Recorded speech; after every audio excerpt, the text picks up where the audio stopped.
Olá, seja bem-vindo ao Linha de Frente, ao espaço que a Aratu dedica para a gente debater temas relevantes sobre a Bahia. E a gente tem que falar da Bahia em termos de municípios. 417 municípios que compõem esse estado e muitos deles com várias demandas para a gente poder ajudar a população, os nossos irmãos. A Bahia não se resume só ao Recôncavo, a capital, a região metropolitana. A Bahia é vasta, a Bahia é enorme. E para conversar sobre essa Bahia grande e grandiosa, muita satisfação em receber o presidente da União dos Municípios da Bahia, a UPB. Seja bem-vindo, Wilson Cardoso. Satisfação conversar com o senhor.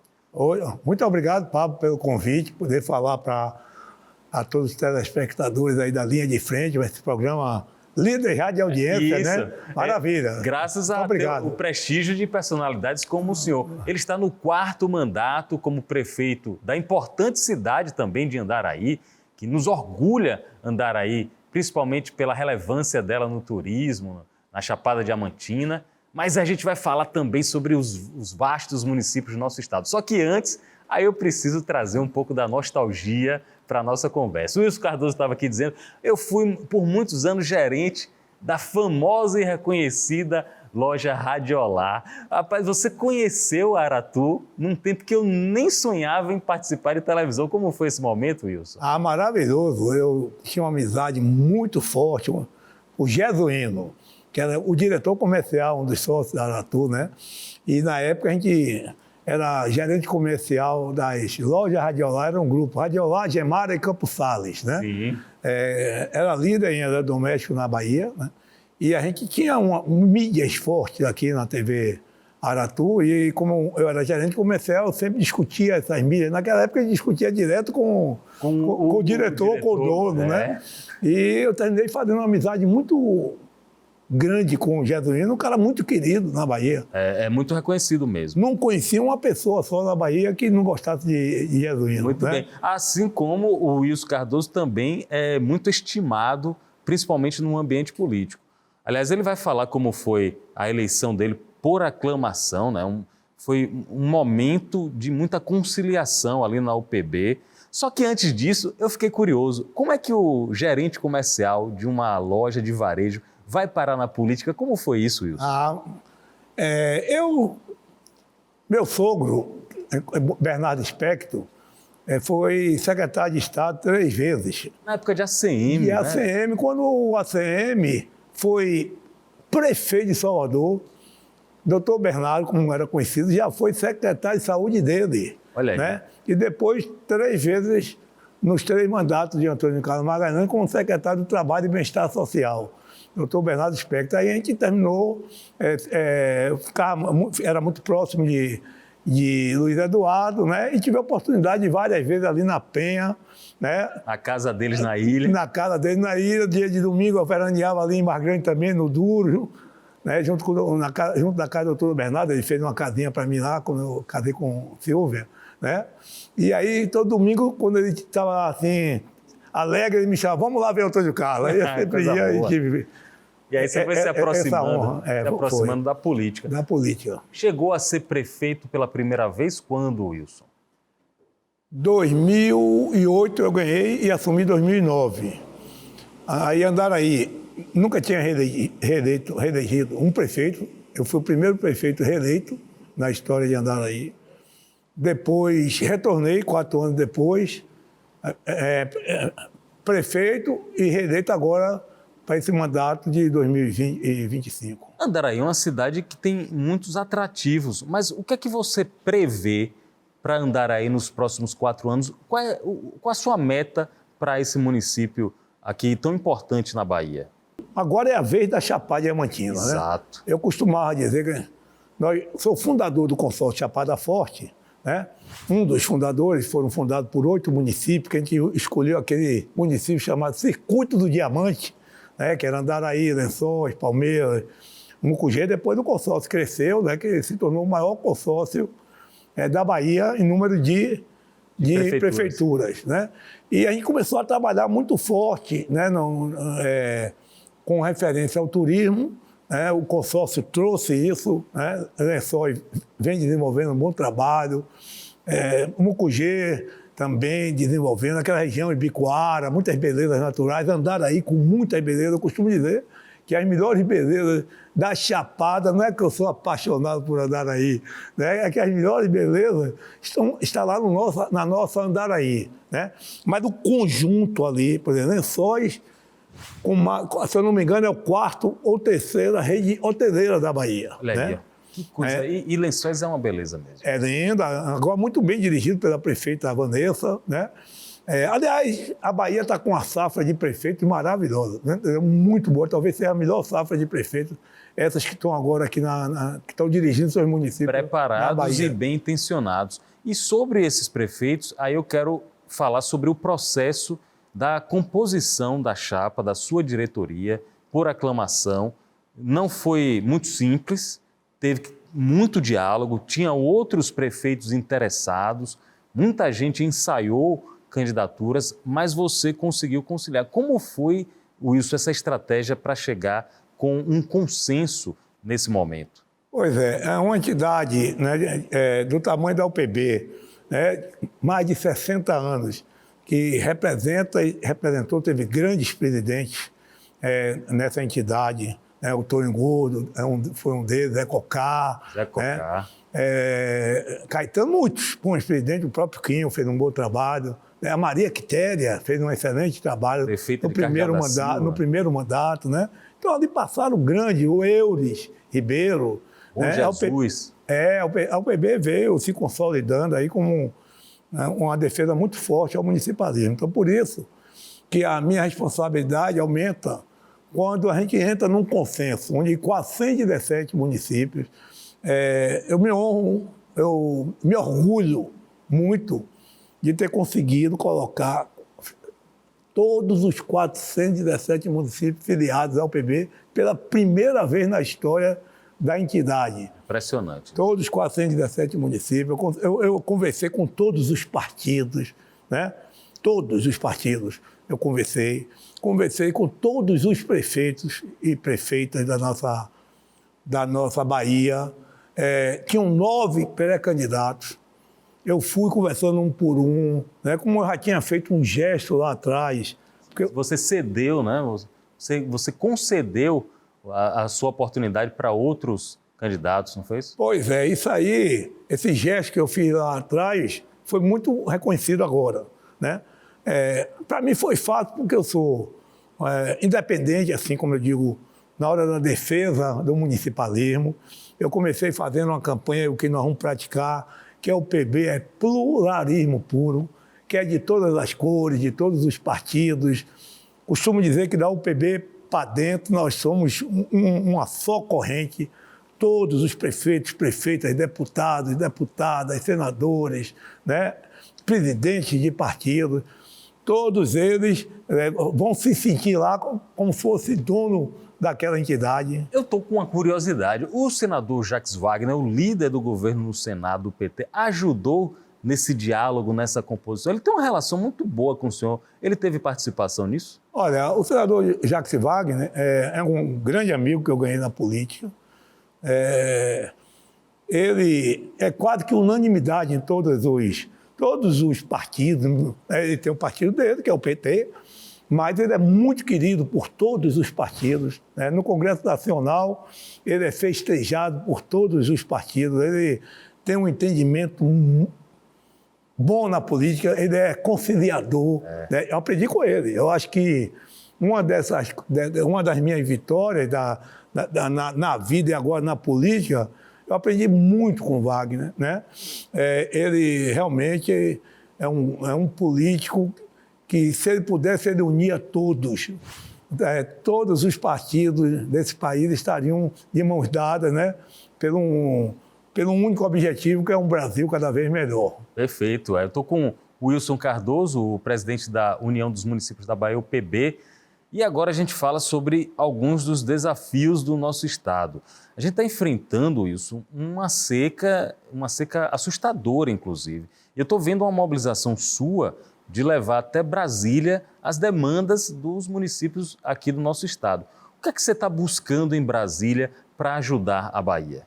Pronto, eu tive ontem várias reuniões em Brasília, inclusive na Defesa Civil.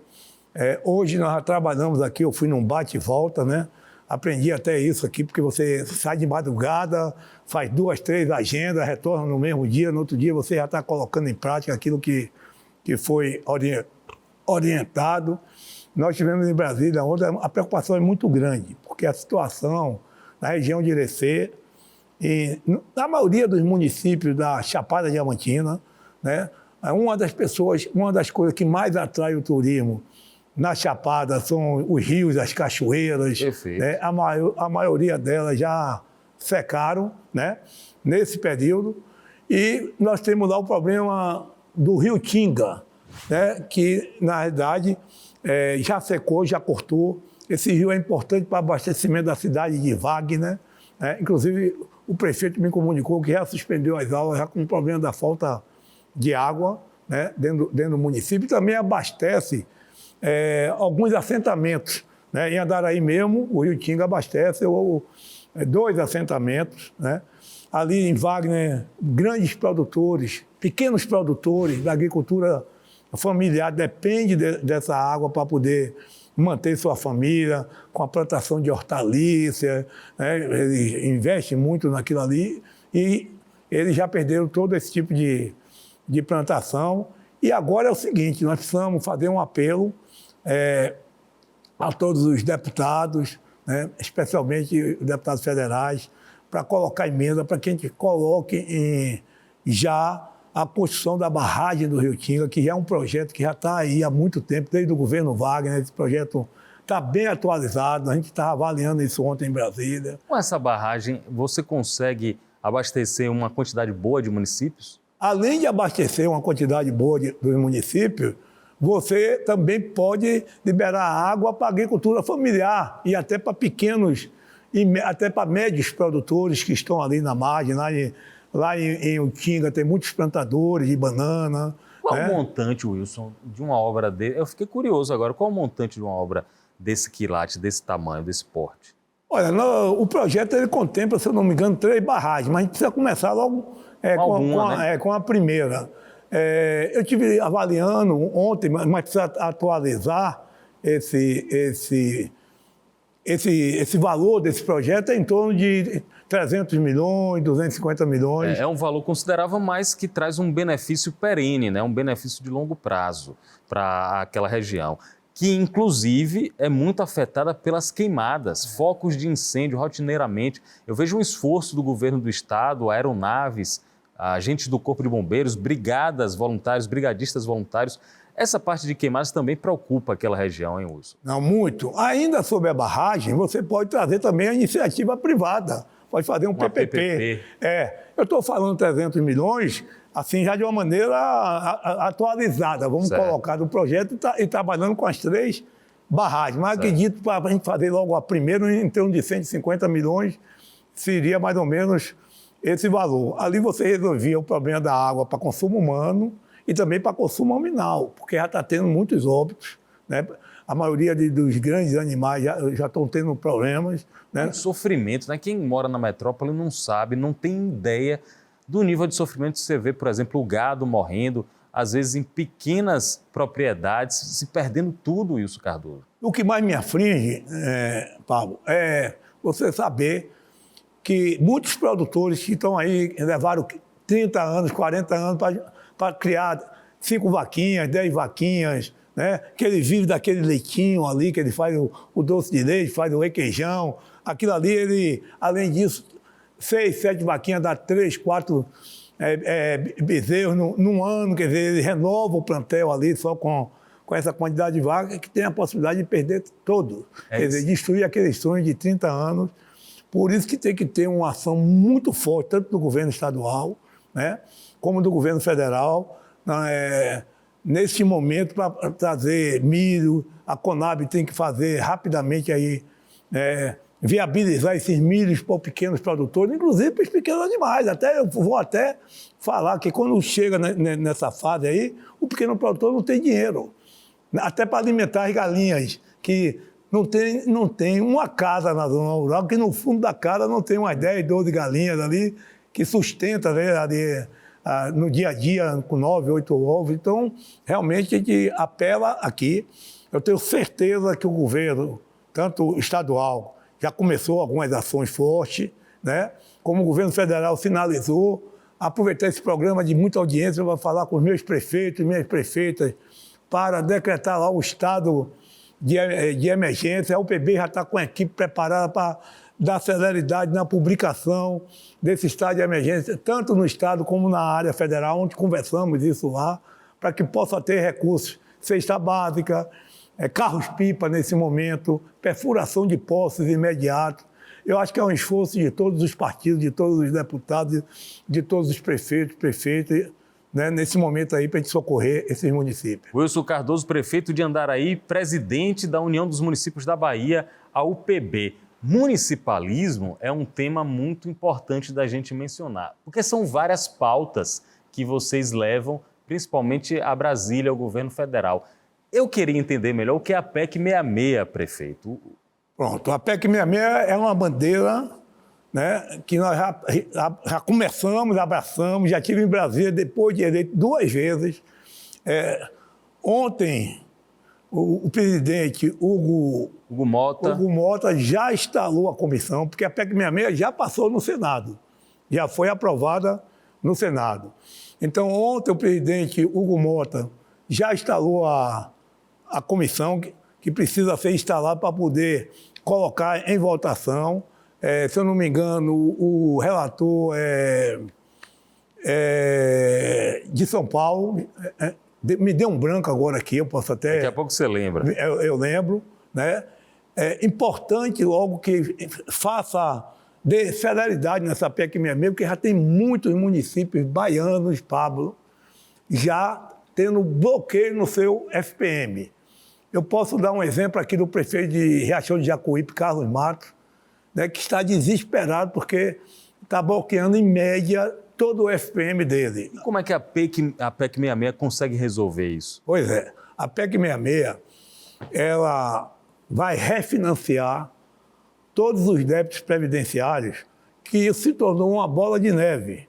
O que é que acontecia? A cada 4 anos, no final de mandato, a Câmara Federal aprovava um refis de 240 meses. Olha, o mandato do prefeito são 48 meses. Então, 240 meses.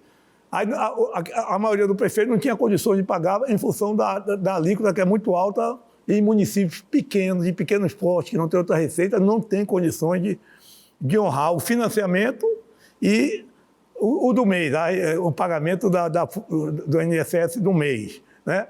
Então, ele também fazia mais um débito.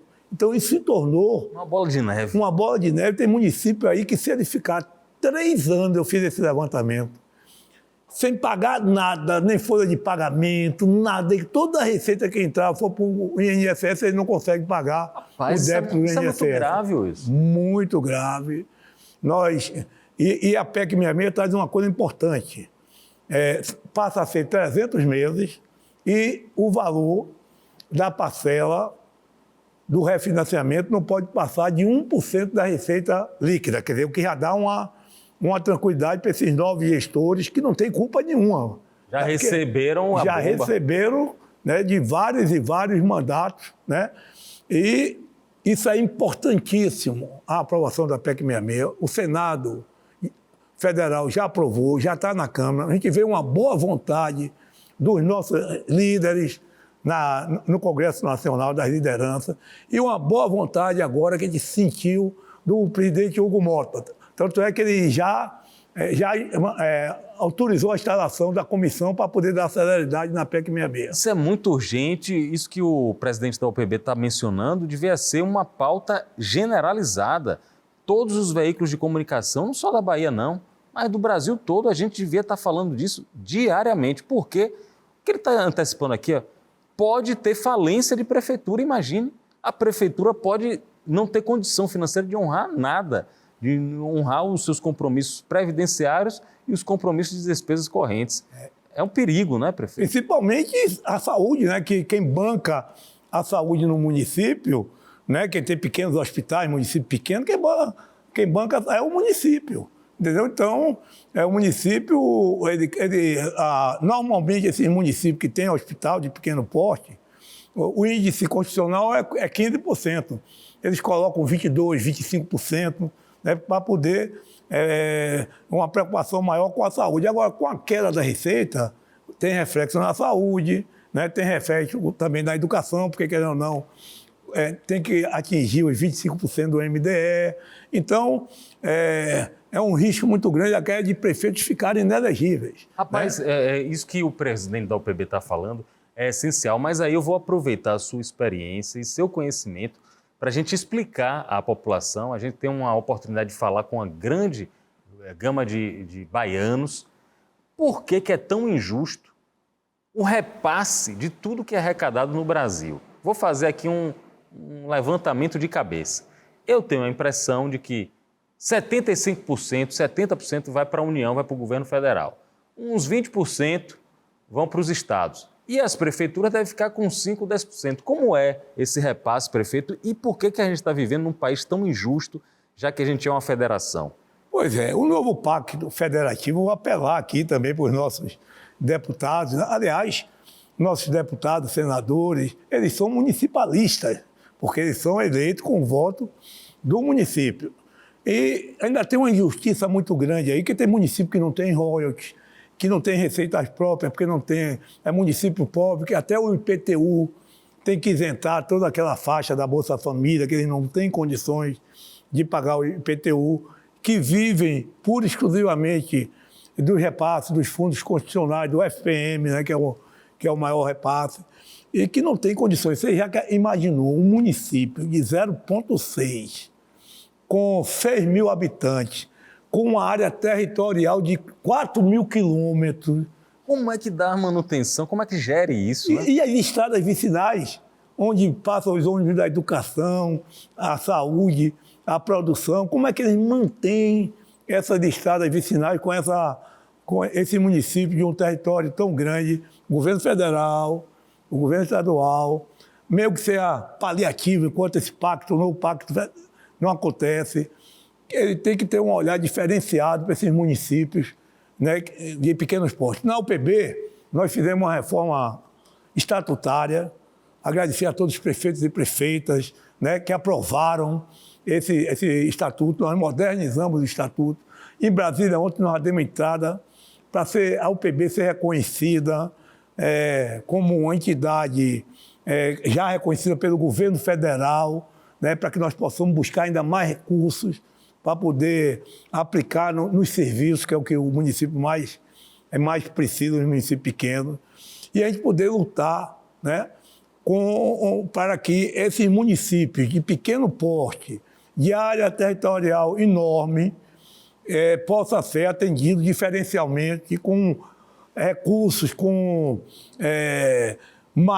convênios para recuperação das estradas vicinais. Inclusive, eu posso aproveitar a sua audiência, Pablo. Sim, fique à vontade. Para fazer um apelo, né, que a Secretaria de Infraestrutura, que tem convênios com os consórcios para a recuperação de estradas das BAs, que ele inclua nesses convênios, secretário e governador, querido amigo governador, inclua nesses convênios um recurso para a recuperação das estradas vicinais, né? Se quiser, nesse momento, no primeiro momento, considerar as estradas vicinais de maior extensão, de território maior, de município pequeno, que ele inclua isso, que nesse repasse que a CEINFRA faz para os consórcios que já estão bem equipados, com máquinas, equipamentos, que têm condições de ajudar os municípios ali a recuperar suas estradas vicinais, que ele inclua no convênio um valor para a recuperação das estradas vicinais. Seria uma boa agora nesse momento. Isso é muito útil. A gente já está conversando aqui com o presidente da UPB sobre vários temas que interessam aos municípios da Bahia e do Brasil, e eu preciso perguntar sobre as perspectivas do imposto único, da nova forma de tributação que ainda vai passar pela regulamentação no Congresso Nacional, mas que implica em mudanças, né, na forma como municípios e estados vão arrecadar os seus impostos. O senhor acha que vai vir coisa boa para os municípios ou é para a gente ficar em alerta? Eu acho que a gente tem que ficar em alerta. Está sendo formadas as comissões, né? Tanto na CNM, nós já temos 14, através da CNM, prefeitos, né? Que têm histórico de muita competência nessa área fiscal para poder participar dessas comissões. E tem também o da Frente Parlamentar, da Frente dos Prefeitos, são duas entidades, né? Uma que cuida mais dos municípios maiores e a outra que pega todos os médios e pequenos. A CNM tem 5.200 municípios filiados e a Frente dos Prefeitos, se eu não me engano, tem 100 e poucos municípios, mas pega todos os grandes municípios. Então agora tem 13 para ser indicado, a CNM está querendo pegar mais umas 6 desses 13 que está se discutindo aí, mas o importante é que todos aqueles que vão para a comissão tenham competência. Para mim não interessa se é de município pequeno, se é de município grande, o importante é que é a hora agora de a gente ajustar para que essa reforma tributária aconteça e que os municípios não percam. Nós temos um assunto polêmico, que são os royalties também, que é uma bandeira, né, nossa, né, que eu acho muito injusto. Tem município no Rio de Janeiro que arrecadou 5, 6 bilhões de royalties, que isso tem que ser dividido na proporcionalidade para que todos os municípios do país se desenvolvam. Conversando aqui com o presidente da UPB, e antes de terminar, claro, eu preciso falar com ele sobre política. O homem, 4 vezes prefeito, o homem entende muito de política. E para muita gente, a eleição é em 2026, mas para quem é jornalista e quem é político já está acompanhando toda a movimentação nos bastidores de agora. O que é que o senhor acha que vai dar nessa eleição do ano que vem? Vai ser uma polarização entre Jerônimo, que muito provavelmente é candidato à reeleição, e o candidato da oposição, que tudo indica que pode ser a ACM Neto mais uma vez? Ou pode aparecer um nome aí que a gente nem está mencionando, Wilson? Como dizia Magalhães Pinto, né? Política é igual uma nuvem, muda a toda hora. O que a gente está vendo aí, né, nas pesquisas, o que eu vi ontem em Brasília, ontem só se falou nas pesquisas. Aí você vê uma polarização muito grande também na presidência da República. Você vê o índice de rejeição do presidente Lula e o índice de rejeição do ex-presidente Bolsonaro. É bem próximo. Bem próximo, né? Então, o que significa que vai ser eleições duras, como aconteceu na eleição passada, né? De margens pequenas, né? O Brasil está um pouco dividido aí, né? Nós precisamos melhorar a política, a maneira de se fazer a política, né? Nós precisamos fazer o debate, né? Das ideias. Você vê o que aconteceu em São Paulo, o que aconteceu também nos debates da presidência, na eleição para presidente da República. O nível fica só de um acusa o outro você isso. Vamos ver quem é o melhor, quem está mais preparado, né? Aquele que fez mais, aquele que tem uma equipe ajustada, né? Aqui na Bahia vai ser uma eleição também que não vai ser fácil, a gente acredita que não vai ser fácil, vai ser uma eleição muito bem disputada. Vamos, mais uma vez, aproveitar a sua audiência, fazer um debate da próxima eleição de altíssimo nível, né? Para que os baianos, né, todos possam decidir pelo melhor para a Bahia. Nós reconhecemos assim, que a Bahia teve grandes governadores, né?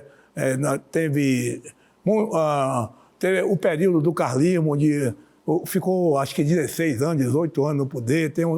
Agora, esse período do PT, teve grandes governadores também, como teve lá no passado, desde Jacques Wagner, que teve um entendimento muito bom, deixou a política mais leve. Cavaleiro, né? Um cavaleiro. Aí depois veio o Rui, agora veio o Jerônimo. Eu acho que todos têm o mesmo pensamento de fazer o melhor pela Bahia, né? Eu sou torcedor da boa política. Como eu estava dizendo, como eu me referi ao PB, a dar o PB para dentro, nós somos pluralismo municipalista de todas as cores. Né? Lógico, da UPB para fora nós temos as nossas bases, nós temos os nossos ideais, mas eu, com a experiência que tenho, com a vontade de ver uma Bahia e um Brasil cada vez mais forte, gente, vamos nos unir mais, né? Vamos acabar com essas fake news, vamos trabalhar para melhorar a política. Eu vou fazer o possível na UPB, que toda vez que eu tiver uma oportunidade de estar num programa de audiência dessa, eu poder fazer esse chamamento para que as próximas eleições o eleitor possa decidir pelo melhor. Vale muito a pena esse recado, um político experiente, político amadurecido e que está dando um bom conselho para todos nós como cidadãos. Eu conversei com o presidente da União dos Municípios da Bahia, prefeito de Andaraí, Wilson Cardoso, nosso convidado aqui. Muita satisfação em recebê-lo. Espero que você volte sempre com boas notícias sobre os municípios do estado.